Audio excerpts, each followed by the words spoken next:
I'm Doug Thompson. Welcome to this edition of Legislative Updates with John Barker of the Kansas House of Representatives for the 70th District. Most of us get our information concerning the actions of the Kansas Legislature either from some form of media or after the fact, as the legislation either became law or died during the process. Representative John Barker has graciously agreed to take time from his schedule to update pending legislation as the bills are moving through committee to consideration by the House of Representatives. Right after this short break, let's talk with Representative John Barker concerning this week in the Kansas Legislature. Welcome to Legislative Updates. I'm your host, Doug Thompson, with, as always, special guest John Barker. And John, thank you so much. If you haven't been watching this show, the premise of it is when John Barker comes back from Topeka on his way back home to Abilene, then he stops by, gives updates of everything that's going on at the legislature and the Capitol, and it is current and very good because it's insight.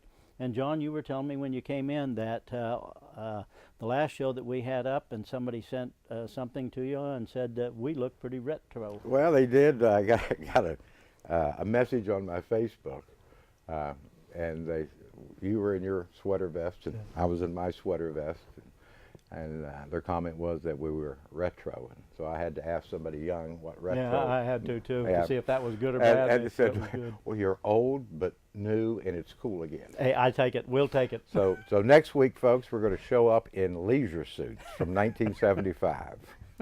Not really. Yeah. Problem is, can't fit into the leisure exactly. suit. I couldn't fit into mine. But we did live through that era. Well, John, what's going on in Topeka? Oh, well, you know, we had turnaround from our last show, and we went back only 2 days this week. We went back Wednesday morning and had committee meetings, and yesterday we ran a couple of bills above the line.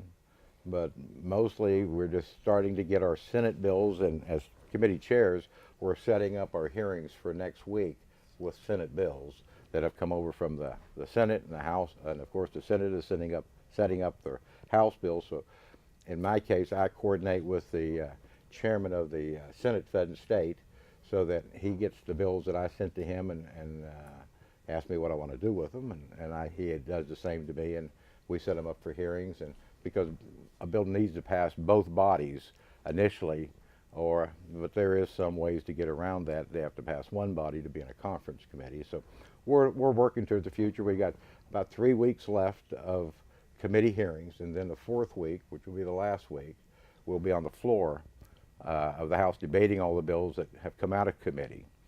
And then we'll also maybe do some conference committees during that last week. Okay, and so what you called that last week was, so we understand it was, it's turnaround, that you send the bills from the legislature, from the House, go to the Senate, and they begin to review and take any action, not passing them necessarily, but seeing if there's any amendments. The ones from the Senate come back to you at the House, and you guys go through that, and that's what you're doing right now. Right, we received the Senate bills over, so we'll, as committee chairmen, we'll set those bills for hearing. We'll hear those bills. If we amend the bills, then we send them, after we pass them in the House, we would send them back to the Senate. They will either concur, which agree to our amendments, or non-concur, which is more likely, and then we will go to conference. I think the last 3 days prior to the first adjournment, we will be in conference committees, and I'll be meeting with my counterparts on the Senate side, and we'll be working out negotiations, trying to work bills that we can then pass by both bodies. Okay. In a conference committee report. Speaking of bills that get passed by both bodies, I know that the very first bill that was signed by the governor, the new governor, was the bill. Did you introduce that bill, the SB 2? It came over from the Senate at the request of the Capitol Commission, which they had raised the money or had money raised, and so it goes through the commission, then they make a recommendation. This year they sent the request to the Senate. The Senate prepared the bill. Took them about 2 weeks to get it worked and sent over to us, and then I received it on a Monday. I set the hearing on I received it on a Friday. I set a hearing on Tuesday. In my committee, we passed it out on Tuesday, and then I carried it on the floor on Thursday and passed it out unanimously, and then it went straight to the governor. And the governor had indicated, of course, in his inaugural speech that he wanted to be the first bill that he signed. He came to Abilene. We had the signing. in Abilene at the Eisenhower Library. Good time for all. Yeah, and it looked like it was, and that's tremendous to honor President Eisenhower, former 5-star General Eisenhower, and that's just awesome. You had some bills that you were working through on police and fire. Right. What are those on? Okay, the Kansas Police and Fire Retirement System. We have firemen that they go into burning buildings. Of course, now we're aware of asbestos. We weren't 20 years ago. They were putting it in. Right. Now we're taking it out, and so it just allows for them, should they have, they would be in one of those buildings that has burning asbestos, that they could have a claim, a workman's comp claim for asbestos. There's some federal lawsuits and folks that have that problem or disability can apply to, there's been some settlements, and it just allows them to go forward and take care of that with the firemen. Sure, because they were injured in the service. Right, in their service, right. We're going to take away or cut away. We're going to take our first break. You're watching Legislative Updates with John Barker. Welcome back to Legislative Updates. I'm your host, Doug Thompson, with my guest, John Barker. John, we were talking before, off camera, before we came back on, and we were talking a little bit about swatting. Swatting. And can you identify what that is and why that's being addressed now? Well, yes. I'm sure the audience recalls the incident in Wichita where the police responded to a scene where someone had called in and said he has a gun. And unfortunately, when the police got there, he came out of the building. Still under investigation, but the gentleman, his name was Andrew T. Fink, was killed. And it all started in California, where someone through the internet could contact him and not use a number, and they've tracked him down. And these fake 911 calls. We had another incident in Johnson County recently with a school. Fortunately, no one was hurt. But and you get them in domestic violence cases, falsely reporting that. And when the officers, of course, respond, these are very tense situations. So we've increased the penalties for those, and that's a good thing. Where it's a felony offense, if someone gets injured at the scene, then the felony would elevate on our severity levels up to a felony, which is murder. Yeah. And you could charge that individual for that. So that's part of it. And the other part of the bill was the compensation for the wrongfully convicted. With DNA, we find on occasion, very rarely, but there are occasions where individuals are cleared of certain crimes and they've spent a period of time in prison, state prison. So we have a bill that we passed out of the House that allows the state to compensate them for their false imprisonment, $80,000 a year. And then it's prorated if it's part of a year? Or it's part of a year, or if he's been in there 10 years, it'd be $800,000. But if he's been wrongfully imprisoned for that period of time, he would be entitled to it. Well, I would want to be if I sat in there for that length of time. With DNA, there's been some overturns, but it's not a mistrial or anything like that, or the court would overturn, appellate court would overturn based upon a technicality. It's just basically where he's completely exonerated from doing the crime. And we had that a couple of years ago with a gentleman who'd spent a number of years in prison. He had testified from my committee. And another person ended up confessing. And with the DNA, they were able to say that this man did not do it and this man did. Well, and that should be the right result from it then. Yeah, it was. Now going back to the case out of Wichita that you mentioned, it's just illogical for somebody in California to give an address and send in a message on a 911 call and send it in to him and say there's been he killed parent or whatever happened there, and send the law enforcement out there.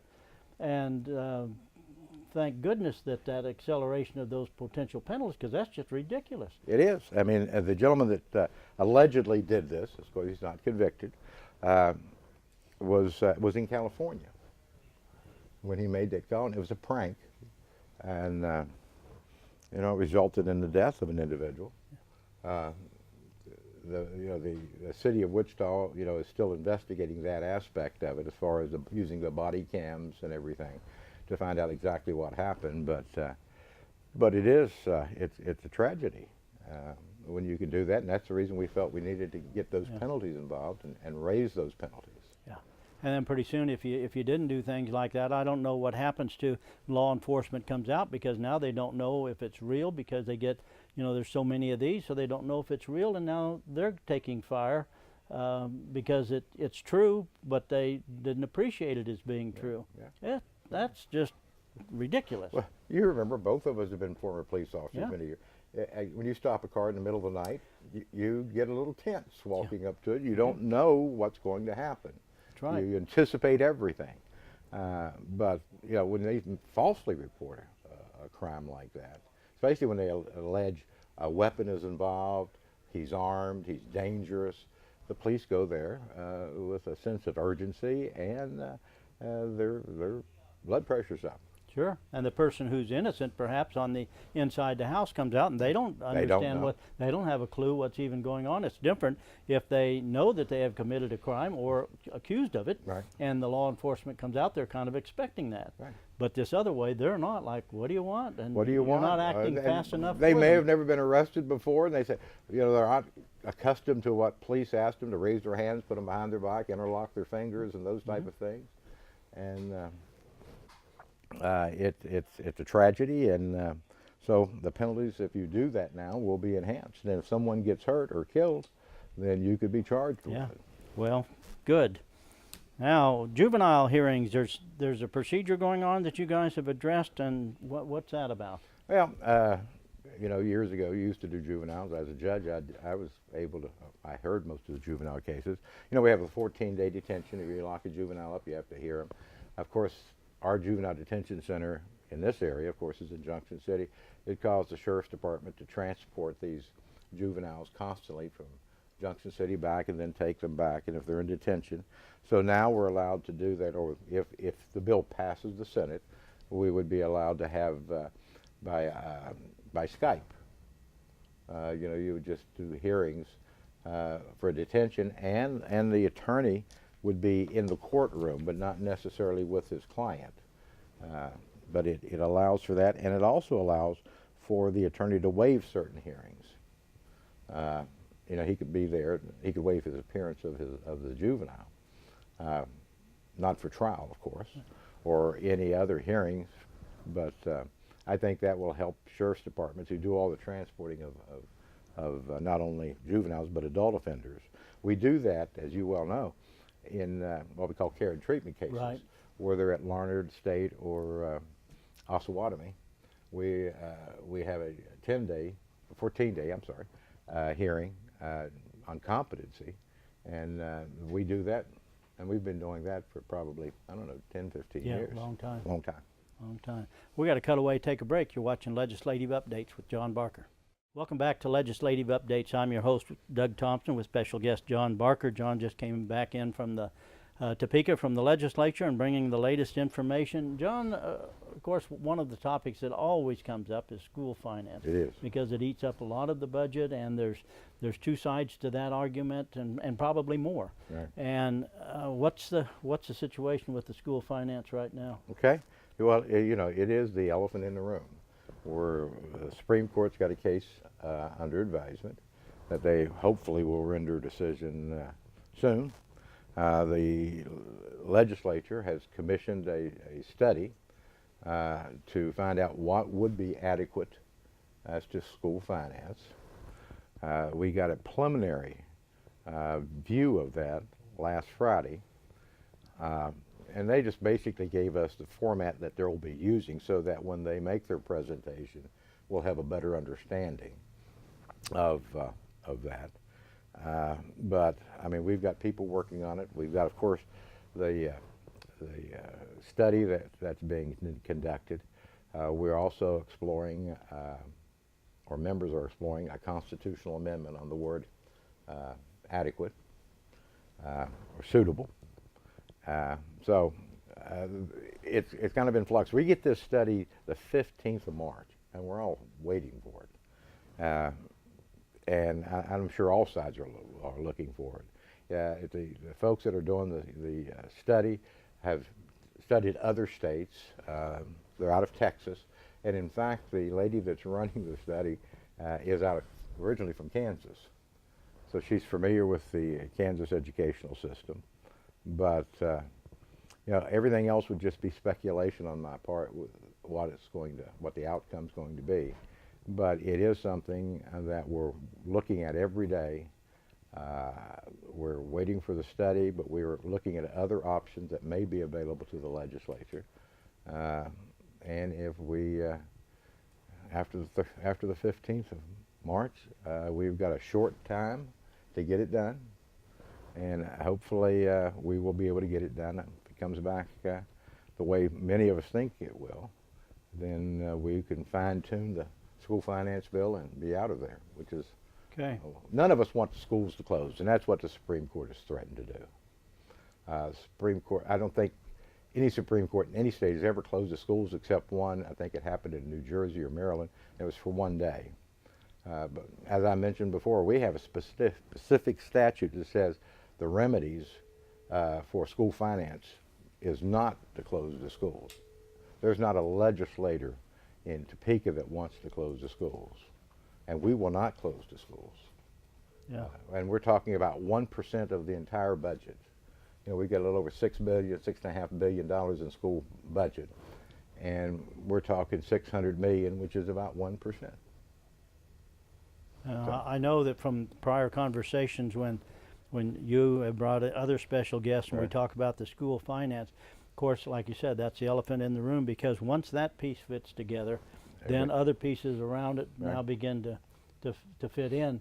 But this is absorbing a lot of the budget right now. It is. It's over 50% of the budget. I mean, if we were to fund them at their request, we would need to cut all services in the state, all other departments, 18%, to include Medicaid. I think when we had the majority leader here, Jim Denning, explained that. We don't want to cut, and higher ed doesn't want us to cut their budgets, of course. They've indicated that they think there's sufficient funds in the K through 12. Other departments have voiced the same. So we'll just have to wait and see till the 15th. But it is, it is as we mentioned, the elephant in the room, and everybody's thinking about it. But we're all waiting for this 15th of March to get this report. Yeah. I remember when you brought Jim Denning out, and he did the show, and he held up his, like he called it, the prop that had suitable on it. Right. And he said, how do you hit that target? Yeah. It's a tough one to just guess at what somebody else is thinking without more directives and guidelines to be able to do it, and then to know what it was based upon to arrive at a figure like that. Well, that'll be something that'll be working its way through. Well, and the governor mentioned it. He had he spoke to the legislature, and we were in joint session, the new governor, Governor Collier, and he indicated, we've been in this litigation for, 30, 40 years. It's got to stop. Yeah. So hopefully we'll get it finally addressed and put it to bed. It's been on the topic for the last 5 years. This is my 6th year. Yeah, I'm sure it is. Also, I see there was a Native American veteran, some benefits that occurred. Is that passed already, or is it working its way? It's passed the House. What it has to do with is there are many Native Americans that were drafted in the United States military during the 70s and the 60s. Now, did you have to be drafted, or could you just... You could have joined. Okay, either way. Either way, but they list you as your residence as Kansas, even though you lived on a reservation. And so Kansas, they paid state income taxes. Well, if they live on a a Native American reservation, then you're not to pay state income taxes. So we've arranged for them to get reimbursed or refunded that money that was taken from them unlawfully while they were in the military. And it's just doing the right thing because it's the right thing to do. And we're not going out and soliciting, but they have to come in and ask for their refund, and then they'll, with their 214, which is everything, you know what a 214 is. Mm-hmm. When they get their 214, they can see where they've served, and then compute the taxes and refund it to them. Right, and that's a good deal because they served, and their situation is unique. And like you said, they came from a sovereign a sovereign area. Right. And Kansas has quite a few of the reservations, and a lot of people on it, and a lot of people served. And a lot of people served, and as we always, you know, we do with tribes, Native Americans. You know, they are a nation of them in and of themselves. Right, They're right. part of the United States, but they are a nation, and that's the reason we felt we needed to refund their money. Yep. We're going to cut away and take a break, and you're watching Legislative Updates. We'll be right back. Welcome back to Legislative Updates. I'm your host, Doug Thompson, with John Barker, representative, and just came in from Topeka and sharing with us what's going on with the legislature. John, you got some dates coming up that may be important for, well, certainly they're important, but can you share some of those dates for I what's can. coming up? Yesterday, the 29th, was the last day to consider non-exempt bills not in the originating chamber, which means all those bills that were under the line, what we call under the line, that had been kicked out of committees, that did not get heard yesterday, are gone. They would have to be addressed another year. No, they're go, gone. They're gone. Okay. They strike them from the calendar, unless they're blessed bills. And then on Friday, April 6th is what we call Drop Dead Day. At the 6th of April. No bills considered after this date except bills vetoed by the governor or the appropriations bill can be considered. So not even exempt bills can be considered. I mean, we've got to have a bill coming back from the governor to veto, or an appropriations bill, which is usually the omnibus bill, which is the last finance bill. And of course, veto session begins on the 26th of April. And day 90 is May 4th. And that would normally be the end of the session? Or before. Or before. All right. Hope you've enjoyed Legislative Updates with John Barker.